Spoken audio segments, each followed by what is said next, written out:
I'll welcome up to the mass stage Cassie Williams.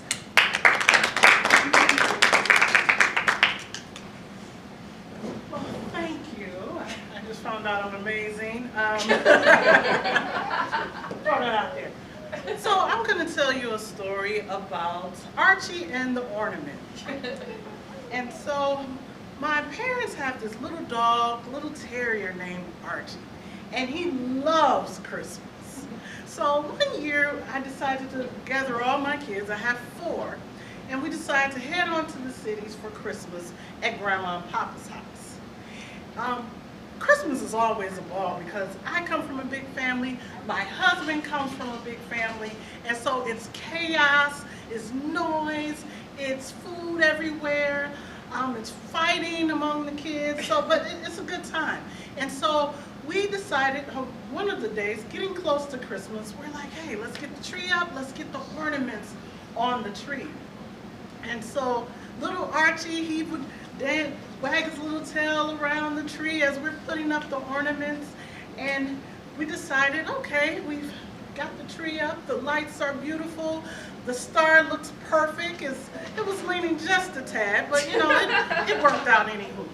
So we decided to put the kids to bed, and so little Archie, he loved the Christmas tree, and so he would sit right in front of the Christmas tree as we gathered the kids and had them go to bed. And so, while the house was silent, you can hear a pin drop. And so he would look over one shoulder, over the other shoulder, and he grabbed a couple ornaments and ran under the bed and hid. So the next morning, we all woke up and we noticed something a little different about the Christmas tree. It might be missing 1 or 2 things, and so we have my little 1-year-old at the time, little Tally, and we're like, I bet little Tally probably took a few ornaments off the Christmas tree. And little Tally at the time couldn't really talk too well, and she's standing there and she's like, So it's almost time for Christmas. We have about a day or 2 before Christmas, and so we go and make sure we got all the gifts from all the people we needed to get. It's a big family once again, and so we had to make sure everything was just perfect. And so we played games that night. We had a wonderful time. And so once again, we being the gnashing of teeth, we get the kids to bed. You know, it's always a battle. We're dunking kids in the tub like an assembly line. And finally, we all go to bed. And little Archie, his regular ritual every night, he would sit right in front of the Christmas tree and look at the beautiful ornaments and the star that kind of tilts to the side. And he would wag that little terrier tail, and he would look one shoulder, look over the other shoulder, and grab some more ornaments off the bottom of the tree and run under the bed. So this time, he got a little overzealous. And so we got up in the morning and we're like, now wait a minute. We are missing a lot of ornaments this time. And so everyone's looking at little 1-year-old Tally, and she's like, So it's Christmas Eve, and we have the food in the air, the aroma of cornbread dressing, yams, sweet potato pie, my favorite. We're playing music, Motown Christmas, and all the other music, Christmas music, and so we finally, this time, we tried to get the kids to bed, and they were ready. They were begging us. We're like, hey, we're ready to see Santa, and so that night was easy, and so the kids scrambled off to bed. And so little Archie, his regular ritual, he admires the Christmas tree, lays in front of it, wag that little terrier tail, looks again, and this time he looks again.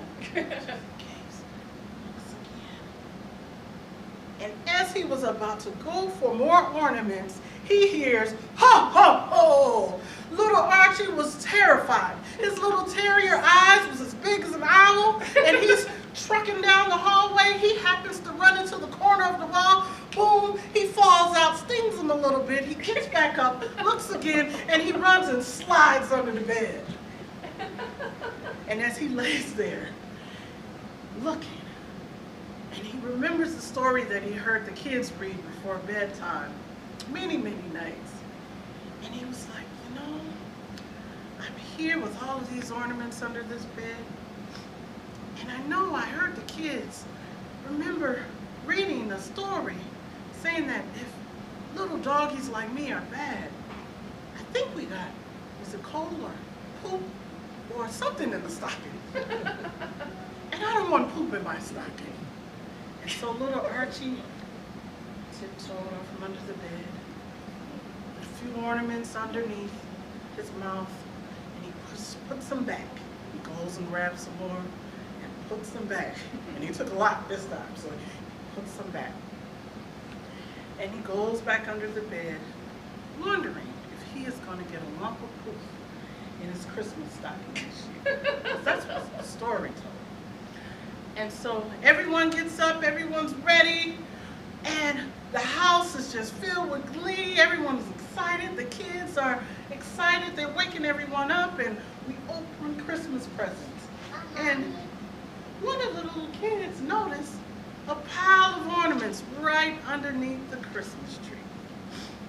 And we all kind of look at little Tally, who was 1 year old at the time, and she looked back at us and said,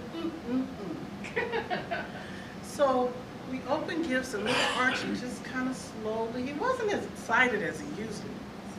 And he was wondering that morning whether he would get that lump of turd in his Christmas stocking. And so he looked, walked up to his Christmas stocking, and he had a nice juicy bone. And he had a very, very Merry Christmas after that.